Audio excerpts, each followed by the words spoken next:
நம்முடைய பிதாவாகிய பராபரனாலும் நம்முடைய ஆண்டவராகிய இயேசு கிறிஸ்துவினாலும் நம் அனைவருக்கும் கிருபையும் சமாதானமும் உண்டாவதாக.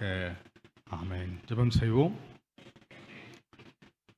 எங்கள் அளவில்லாமல் நேசிக்கிற எங்கள் அன்புள்ள நல்ல தகப்பனே, இந்த நாளிலே உம்முடைய பாதத்தில் நாங்கள் வந்து உம்முடைய வேத வசனத்தை நாங்கள் தியானிக்க ஆண்டவரே நீர் எனக்கு கொடுத்த நல்ல அந்த வாய்ப்புக்காக ஸ்தோத்திரம் ஐயா. உம்முடைய வேத வசனத்தின் மூலமாக நீர் எங்களோடு கூட பேசுங்க. தூய ஆவியானவர் எங்களை ஆட்கொண்டு எங்களை வழிநடத்தும்படியாக நாங்கள் ஜெபிக்கிறோம். கற்றுக்கொள்கிற காரியங்கள் உடைய பாதையிலே நாங்கள் தொடர்ந்து நடக்க எங்களுக்கு உதவி செய்யட்டும். இயேசு கிறிஸ்துவின் நாமத்தில் ஜெபிக்கிறோம் நல்ல பிதாவே, ஆமென்.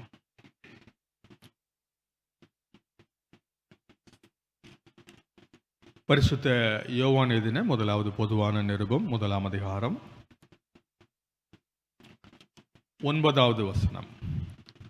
1 யோவான் 1 அதிகாரம் 9வது வசனம். நம்முடைய பாவங்களை நாம் அறிக்கையிட்டால் பாவங்களை நமக்கு மன்னித்து எல்லா அநியாயத்தையும் நீக்கி நம்மை சுத்திகரிப்பதற்கு அவர் உண்மையும் நீதியும் உள்ளவராயிருக்கிறார். நம்முடைய பாவங்களை நாம் அறிக்கையிட்டால் பாவங்களை நமக்கு மன்னித்து எல்லா அநியாயத்தையும் நீக்கி நம்மை சுத்திகரிப்பதற்கு அவர் உண்மையும் நீதியும் உள்ளவராய் இருக்கிறார். கிறிஸ்துவுக்கு பிரியமானவர்களே, கிறிஸ்தவ வாழ்க்கையில்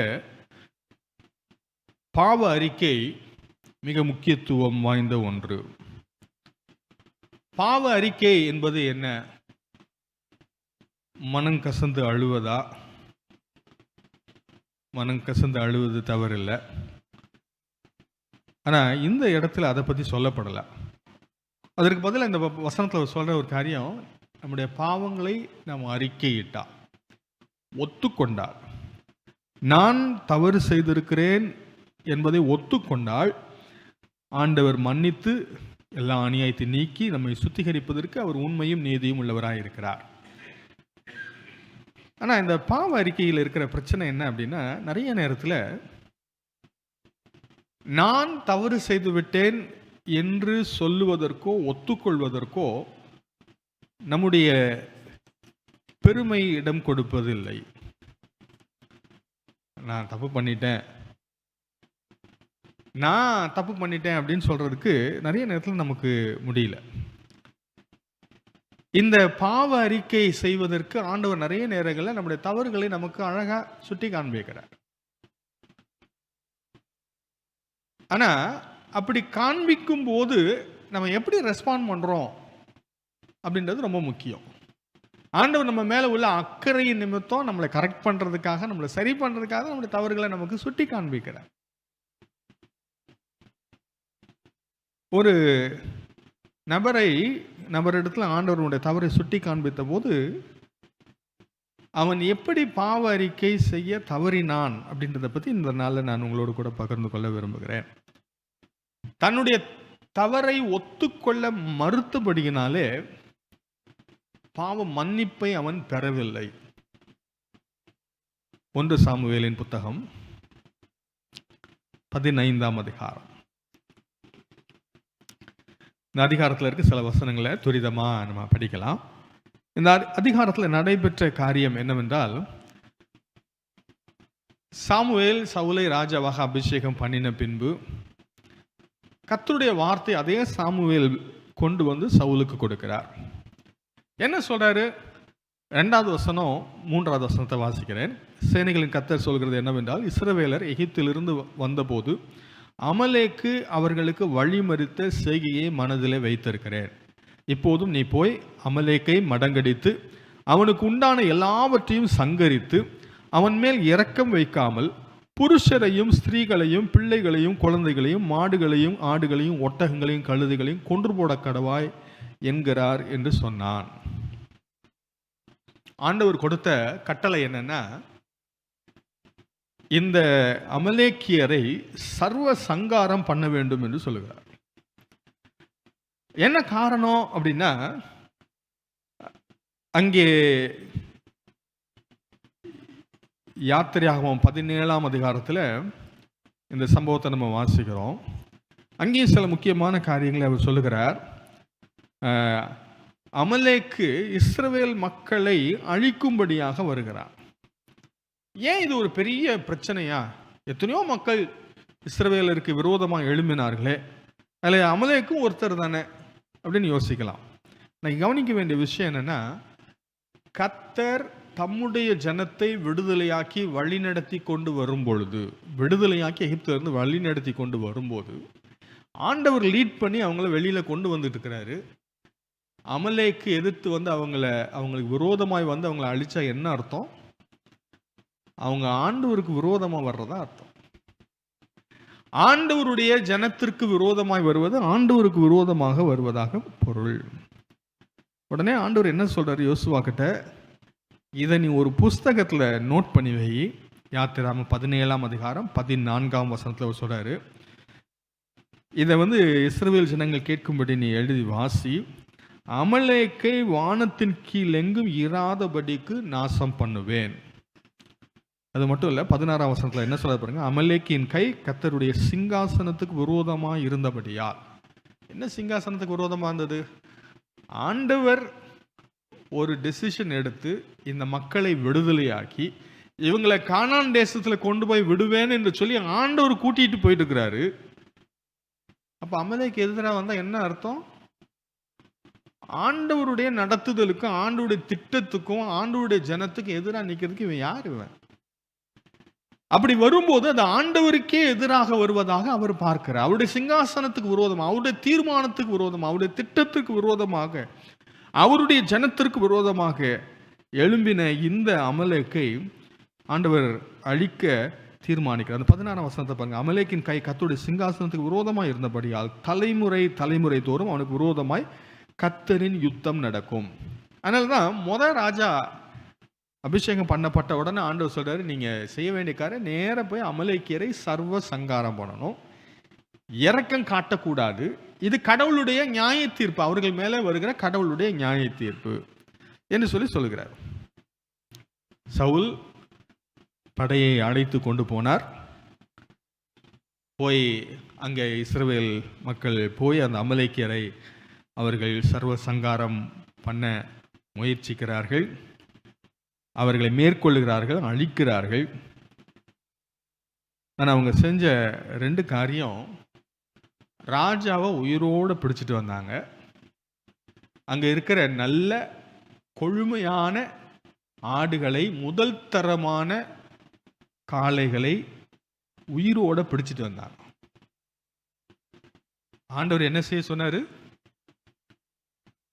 சர்வ சங்காரம் பண்ண சொன்னாரு. ஆனா ராஜாவை பிடிச்சிட்டு வர சொன்னாரா? இல்ல. நல்ல ஆடு மாடுகள்லாம் வச்சுக்கோங்கன்னு சொன்னாரா? கொழுன்னு இருக்கிறதெல்லாம் பிடிச்சிக்கங்க, நீங்க வச்சுக்கங்கன்னாரா? இல்ல. எதையுமே வைக்க வேண்டாங்கிறாரு, சர்வ சங்காரம் பண்ண சொல்றாரு. ஆனா சர்வ சங்காரம் பண்ணாம பிடிச்சிட்டு வந்துடுறாரு. இப்ப ஆண்டவர் இதை குறித்து அறிந்த போது மிகுந்த விசனப்பட்டார். சவுலை ராஜாவாக்கினதற்காக மனஸ்தாபப்பட்டார். இந்த காரியத்தை கர்த்தர் சாமுவேல் கிட்ட சொல்றாரு. சாமுவேல் இதை கேட்ட உடனே அவனுக்கும் மிகுந்த மனவேதனை. ஆண்டவர் வருத்தப்படுற காரியத்திற்கு நம்மளும் வருத்தப்படணும். ஆண்டவரை துக்கப்படுத்துகிற காரியம் நம்மையும் துக்கப்படுத்த வேண்டும். ஆண்டவரை சந்தோஷப்படுத்துகிற காரியம் நம்மையும் சந்தோஷப்படுத்தணும். சாமுவேல் நல்ல ஒரு உதாரணமாக அதுக்கு இருக்கிறார். சாமுவேல் எழும்பி சவுலை சந்திக்க போகிறார்.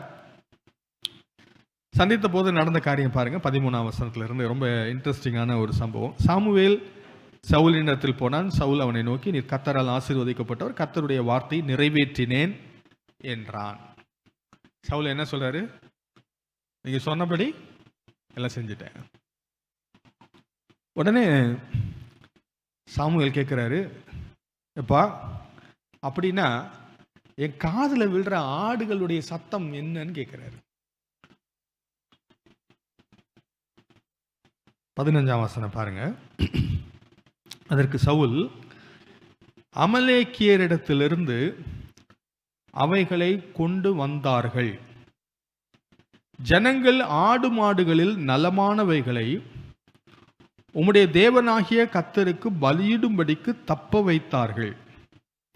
கவனிங்க, நிறைய நேரத்தில் நம்ம இந்த பேட்டர்ன்லாம் நமக்கே தெரியாமல் ஃபாலோ பண்ணிட்டு இருப்போம். இவர் என்ன சொல்றாரு, ஏயா ஆடு சத்தம்லாம் கேட்குது, எல்லாத்தையும் அழிக்க சொன்னாரே அப்படின்னு கேட்ட உடனே அவர் என்ன சொல்றாரு, ஜனங்கள்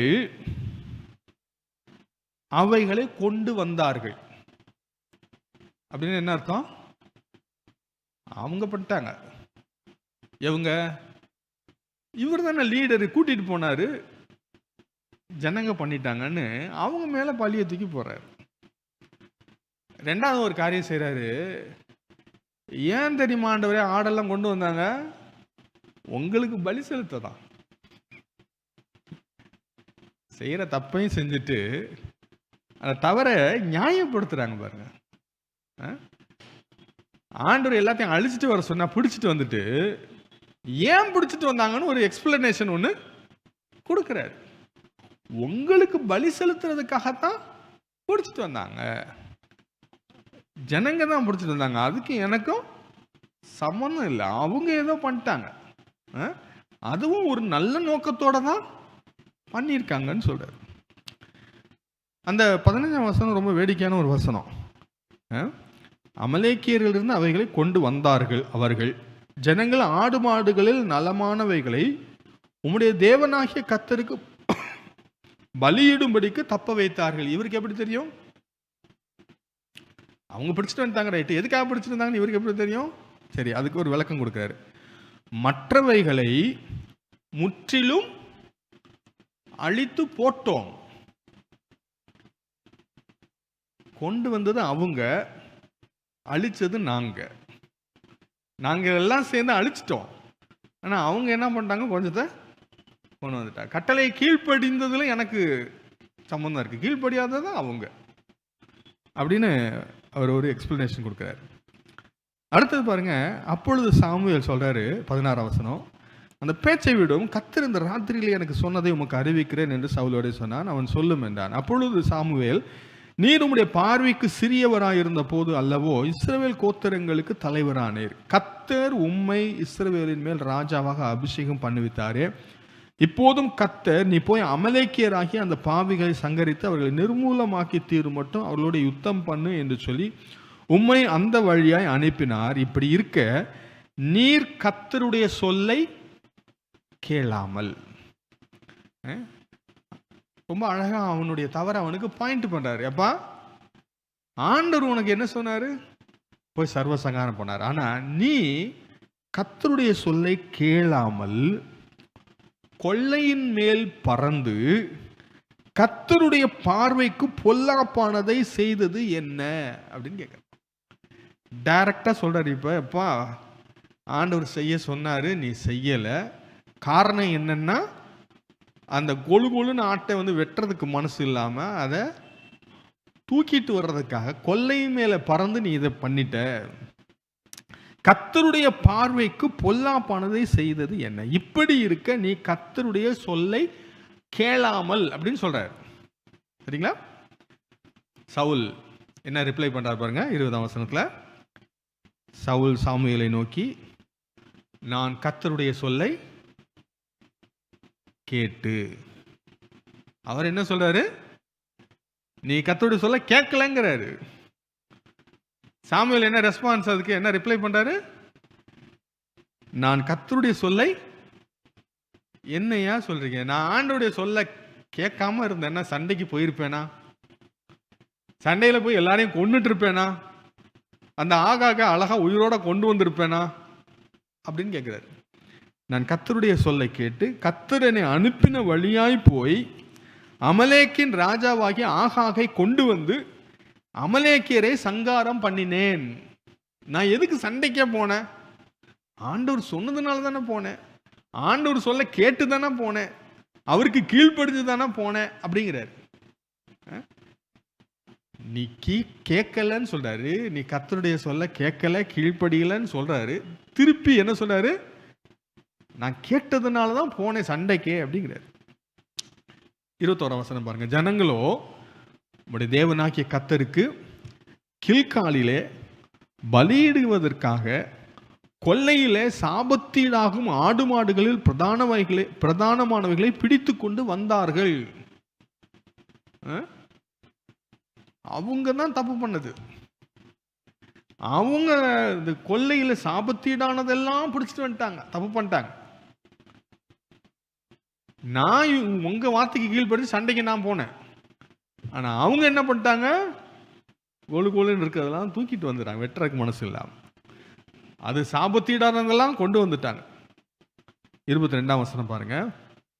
அதற்கு சாமுவேல், கர்த்தருடைய சத்தத்திற்கு கீழ்ப்படிவதை பார்க்கிலும் சர்வாங்க தகனங்களும் பலிகளும் கர்த்தருக்கு பிரியமாய் இருக்குமோ? பலியை பார்க்கிலும் கீழ்ப்படிதலும் ஆட்டுக்கடாக்களின் இனத்தை பார்க்கிலும் செவி கொடுத்தலும் உத்தமம். அப்பதான் சொல்றாரு, எதுக்குப்பா பலி செலுத்தணும்? இப்படி அந்த ஆட்டை கொண்டு வந்து பலி செலுத்த நான் கேட்டேன்னா எது முக்கியம்? ஆண்டவருக்கு கீழ்ப்படிவது முக்கியமா, பலி செலுத்துவது முக்கியமா? காணிக்கை கொடுப்பது முக்கியமா, கீழ்ப்படிவது முக்கியமா? தசமபாகம் கொடுப்பது முக்கியமா, கீழ்ப்படிவது முக்கியமா?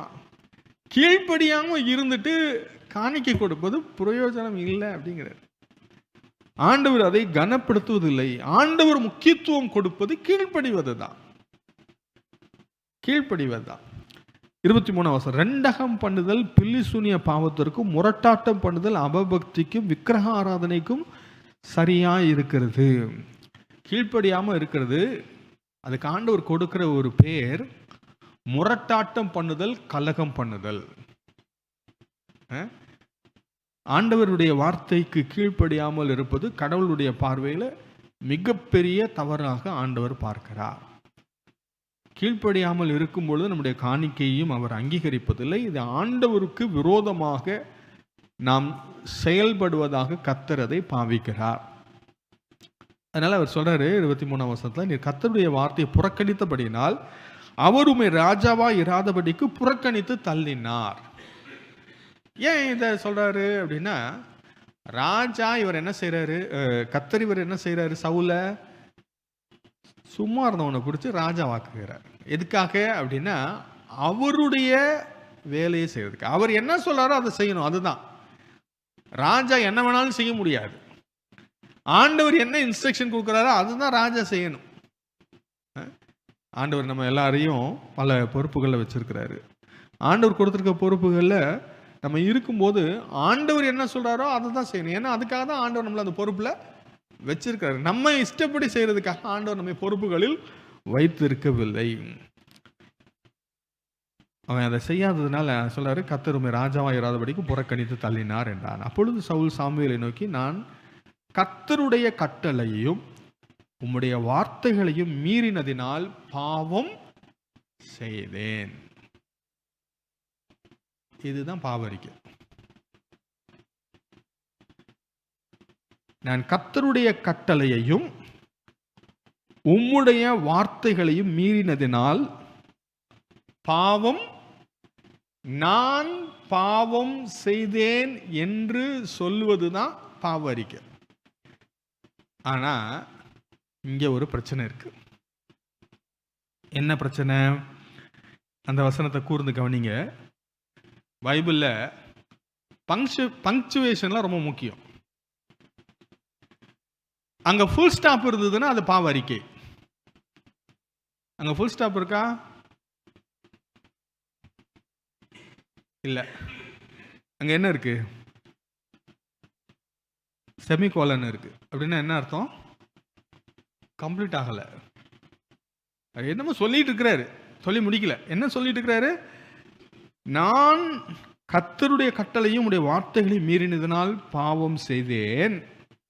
நான் ஜனங்களுக்கு பயந்து அவர்கள் சொல்லை ஏன் பாவம் செஞ்சேன்னா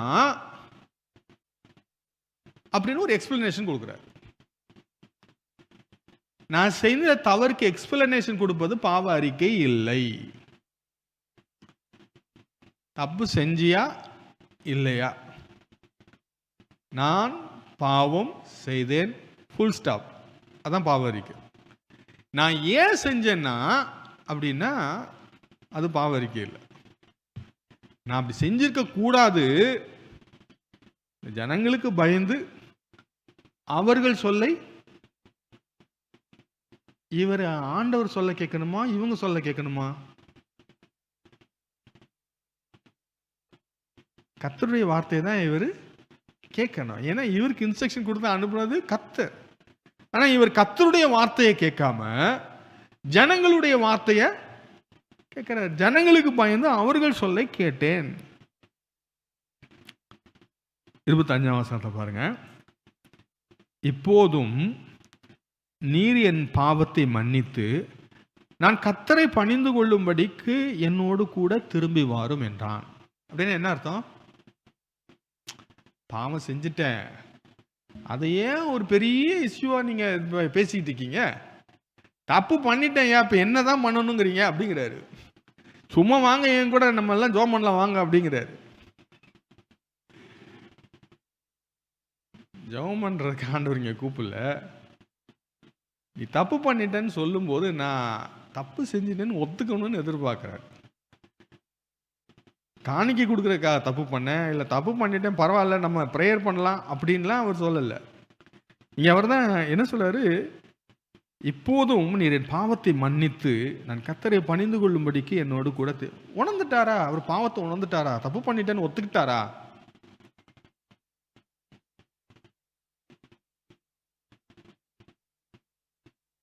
அவரு தவறை குறித்த மன வருத்தம் அவருக்கு இல்லை. ஆனா ஐயோ இப்படி பண்ணிட்டதுனால ராஜ்யபாரம் போயிடுச்சு, உன்னை விட்டு எடுத்துட்டேன் அப்படி இப்படின்னு சொல்றாரேன்னு பயப்படுறாரு. நான் மாட்டிக்கிட்டேனே, இது தெரிஞ்சு போச்சேன்னு பயப்படுறாரே ஒழிய, நான் தப்பு செஞ்சுட்டேன், ஆண்டவருக்கு விரோதமா நான் செயல்பட்டுட்டேன், ஆண்டவரை வருத்தப்படுத்திட்டேன்னு இவர் ஃபீல் பண்ண இல்லை. சாமுவேல் சவுலை பார்த்து, நான் உம்மோடு கூட திரும்பி வருவதில்லை, கர்த்தருடைய வார்த்தையை புறக்கணித்தீர், நீர் இஸ்ரவேலின் ராஜாவாய் இராதபடிக்கு கர்த்தர் உம்மையும் புறக்கணித்து தள்ளினார் என்றான். போகும்படி சாமுவேல் திரும்புகிற போது சவுல் அவன் சால்வையின் தொங்கலை பிடித்து கொண்டான், அது கிழிந்து போயிற்று. அப்போது சாமுவேல் அவனை நோக்கி, கர்த்தர் இன்று உம்மிடத்தில் இருந்த இஸ்ரவேலின் ராஜ்யத்தை கிழித்து போட்டு உம்மை பார்க்கிலும் உத்தமனாயிருக்கிற உம்முடைய தோழனுக்கு அதை கொடுத்தார். இஸ்ரவேலின் ஜெயபலமானவர் பொய் சொல்லுகிறதும் இல்லை, தாம் சொன்னதை பற்றி மனஸ்தாபப்படுகிறதும் இல்லை, மனமாற அவர் ஒரு மனுஷனும் அல்ல என்றான். அதற்கு அவன், நான் பாவம் செய்தேன். ஒத்துக்கிட்டாரா? ஒத்துக்கிட்டாரா? ஃபுல் ஸ்டாப் இருக்குதா? இல்லை. திரும்பவும் அவர் ஒத்துக்கல. எப்படி சொல்றேன் ஒத்துக்கல அப்படின்னா,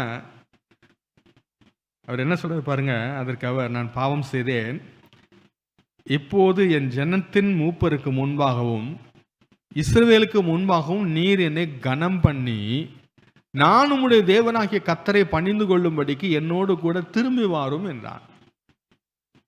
என்ன சொல்றாரு?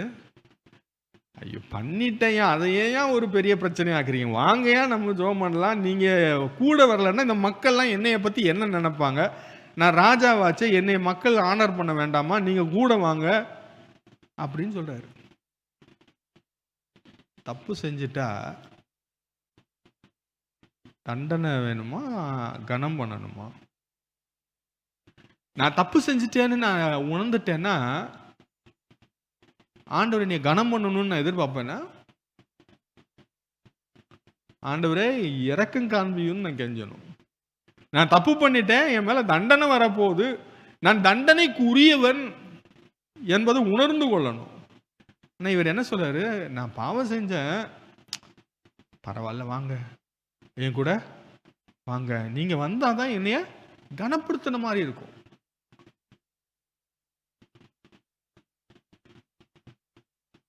சாமுவேல் போறான், கூட போறாரு. அந்த அமெரிக்காவோட ராஜாவை கூப்பிட்டு கொன்று போடுகிறார். ஆனா 35ஆம் வசனம் பாருங்க. சவுல் மரணம் அடையும் நாள் மட்டும் சாமுவேல் அப்புறம் அவனை கண்டு பேசவில்லை. இஸ்ரவேலின் மேல் சவுலை ராஜாவாக்கினதற்காக கர்த்தர் மனஸ்தாபப்பட்டார். சாமுவேல் சவுலுக்காக துக்கித்துக் கொண்டிருந்தான். பாவ அறிக்கை என்பது பாவத்தை நியாயப்படுத்துவதல்ல. பாவ அறிக்கை என்பது பாவத்திற்கான, தவறு செய்ததற்கான பழியை தூக்கி மற்றவர்கள் மேல் போடுவது அல்ல. அவங்கனால தான் தப்பு பண்ணிட்டேன், அவங்க செஞ்சிட்டாங்கன்னு சொல்றது இல்லை. பாவ அறிக்கை என்பது என்னுடைய கீழ்ப்படிதலை பெரிதுபடுத்தி என்னுடைய கீழ்ப்படியாமையை சிறிதாக்குவது அல்ல. பாவ அறிக்கை என்பது நான் செய்த தவறுக்கு எக்ஸ்பிளனேஷன் கொடுப்பது அல்ல. பாவ அறிக்கை என்பது நான் தப்பு பண்ணிட்டேன், அதை ரொம்ப பெருசாக்காதீங்க, அதை ரொம்ப லைட்டாக பாருங்க அதை அப்படின்னு சொல்றது இல்லை. பாவ அறிக்கை என்பது தப்பு செஞ்சுட்டேன் பரவாயில்ல, அதை விட்டுடுங்கன்னு சொல்றது இல்லை. தப்பு செஞ்சுட்டேன் பரவாயில்ல, என்னை ஆனர் பண்ணுங்கப்பா அப்படிங்கிறது இல்லை. பாவ அறிக்கை என்பது நான் பாவம் செய்தேன், full stop, no comma, no semicolon, no explanation, no justification, no not blaming others. ஆண்டவருடைய இரக்கத்திற்காக மன்றாடுவது, நான் தப்பு பண்ணிட்டேன்றதை ஒத்துக்கொள்வது, ஆண்டவர் தண்டனைக்கு நான் உரியவன் என்பதை உணர்ந்து கொள்வது.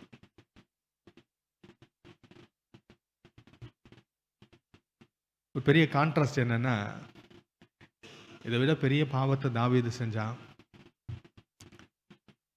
நாத்தான் தீர்க்கதரிசி வந்து அவன் தவற உணர்த்தின உடனே அவன் சொன்ன காரியம், நான் பாவம் செய்தேன், ஃபுல் ஸ்டாப். ஆண்டவர் அவன் கொடுத்த ஜட்ஜ்மெண்ட் அவனுக்கே கொடுத்தாரு. அவன் அதை அநியாயம்னு சொல்லலை.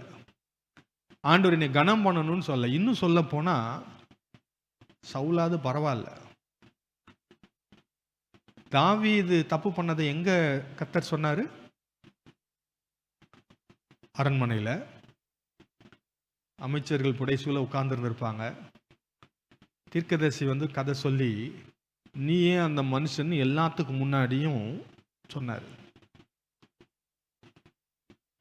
சொன்ன உடனே தாவீது என்ன சொல்லியிருக்கலாம்? ஏயா இதை நீ தனியா வந்து சொல்லியிருக்க கூடாது, இதை கூப்பிட்டு தனியா சொல்லி இருந்திருக்கலாமே, எல்லாத்துக்கும் முன்னாடி இப்படி அவமானப்படுத்துறே உனக்கு அறிவு இருக்குதான்னு கேட்கல. நான் தப்பு பண்ணிட்டேன் அப்படின்றத உணர்ந்து அவன் சொன்ன ஒரே வார்த்தை, நான் பாவம் செய்தேன். தன்னுடைய தவறை எந்த விதத்திலும் தாவீது நியாயப்படுத்தவே இல்லை. அதனால மிகப்பெரிய பாவம் செய்திருந்த, விபச்சாரம் பண்ணி கொலை செய்திருந்த தாவீதை கர்த்தர் மன்னித்து ஏற்றுக்கொண்டார். ஆனா இவன் பண்ண கீழ்ப்படியாமையில தன்னுடைய தவறை ஒத்துக்கொள்வதற்கான தாழ்மை அவனுக்கு இல்லை. தன்னுடைய தவறை நியாயப்படுத்துகிறான், தன்னுடைய தவறுக்கு விளக்கம் கொடுக்கிறான், மற்றவர்களை குற்றப்படுத்துகிறான், சூழ்நிலையை குற்றப்படுத்துகிறான், தவறுக்கான காரணத்தை சொல்லுகிறான். கிறிஸ்துவுக்குள் பிரியமானவர்களே, நம்முடைய